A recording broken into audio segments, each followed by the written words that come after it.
میں نے تو اپنی زندگی کا مشن یہی قرار دے رکھا ہے کہ دین میں تحقیق کی روایت کو زندہ رکھا جائے اور اس کے مطابق لوگوں کی تعلیم و تربیت کا اہتمام کیا جائے۔ یہی نسخہ کیمیا ہے۔ اپنے بچوں کو آپ اس بات کی تعلیم دیں، اپنی آئندہ نسلوں کو اس بات کی تعلیم دیں کہ یہ دین جس کو ہم مانتے ہیں یہ محض کوئی مان لینے کی چیز نہیں ہے، یہ اپنی علمی بنیادیں رکھتا ہے، اپنا استدلال رکھتا ہے، اور استدلال کی بنیاد پر یہ اپنے آپ کو پیش کر سکتا ہے۔ میں اس کو اس طرح تعبیر کیا کرتا ہوں کہ یہ دین کا علمی مطالعہ ہے جس کو ایک روایت کے طور پر آئندہ نسلوں کے لیے اب قائم کرنے کی ضرورت ہے۔ علم کے طریقے پر دین کو سکھانے سے مراد یہ ہے کہ بلائنڈ فیتھ کو ریزن سے بدلا جائے، تقلید تحقیق میں ڈھلے، اور اوپینینز پہ آرگومنٹ کی حکومت اور دلیل کی برتری قائم ہو۔ یہ ادارے جو کچھ بھی بنائے گئے ہیں وہ اسی مقصد سے بنائے گئے ہیں۔ میں نے اگر المورد کی بنیاد رکھی تو اسی مقصد کو سامنے رکھ کے رکھی، اور اب یہ سینٹر بنایا گیا ہے تو اسی مقصد کو سامنے رکھ کر بنایا گیا ہے کہ ہر سطح پر لوگوں کی تعلیم و تربیت کا اہتمام کیا جائے،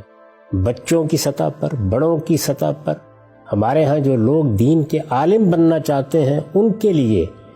یہ ذوق پیدا کیا جائے اور اس کا اہتمام کیا جائے کہ ان کے اندر یہ ذوق پیدا ہو کہ وہ تحقیقی نقطہ نظر سے اسلام کا مطالعہ کر سکیں، اسلام کے معارف کا مطالعہ کر سکیں، جو کچھ ہماری ماضی کی روایت ہے جس کو ہم اپنی تراث کہتے ہیں اس کا مطالعہ کر سکیں۔ تو یہی چیز ہے جس کو میں سمجھتا ہوں کہ موجودہ زمانے میں اگر آپ اپنی نئی نسلوں کو دین پر قائم رکھنا چاہتے ہیں تو آپ کو اختیار کرنا پڑے گا۔ یہ دور عصر حریت ہے اور عصر استدلال ہے، ایج آف ریزننگ اور ایج آف فریڈم۔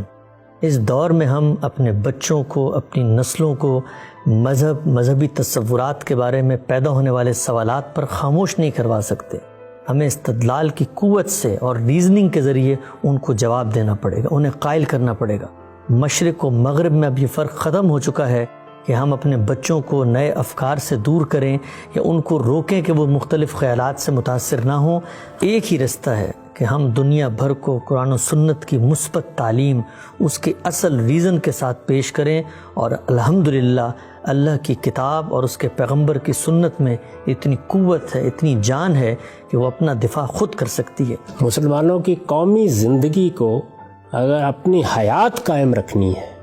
تو اس کا ایک ہی راستہ ہے، اور وہ یہ کہ اپنے آپ کو وہ علم و اخلاق میں برتری کے مقام پر پہنچائیں۔ اور علم و اخلاق میں برتری اسی وقت حاصل ہوتی ہے جب آپ اپنے وجود، اپنی شخصیت، اپنی تہذیب، اپنی روایت اور اپنے مذہب کو علمی طریقے سے سمجھیں اور اپنے وجود کا بھی علمی مطالعہ کریں، اور یہ بات جان لیں کہ آپ کا سب سے بڑا شرف آپ کا اخلاقی وجود ہے۔ اگر اس کو آپ نے تربیت کر کے فی الواقع اعلیٰ مقام پر پہنچا دیا ہے اور قومی حیثیت سے آپ علم میں برتری حاصل کرنے میں کامیاب ہو گئے ہیں تو پھر دنیا میں بھی آپ کو برتری حاصل ہوگی۔ اس ادارے میں کسی بھی مذہب کا آدمی ہو، کسی بھی رنگ و نسل سے اس کا تعلق ہو، کسی بھی مسلک و فرقے سے وہ وابستہ ہو، اس کو ویلکم کیا جاتا ہے۔ اس کی دینی تعلیم، اس کی فکری نشو و نما کے لیے محنت کی جاتی ہے۔ ہم نے ایسے نصابات بنائے ہیں، ایسے پروگرام تشکیل دیے ہیں کہ وہ یہاں پر آئے تو وہ اپنے فیتھ کو ایکسپلور کرے،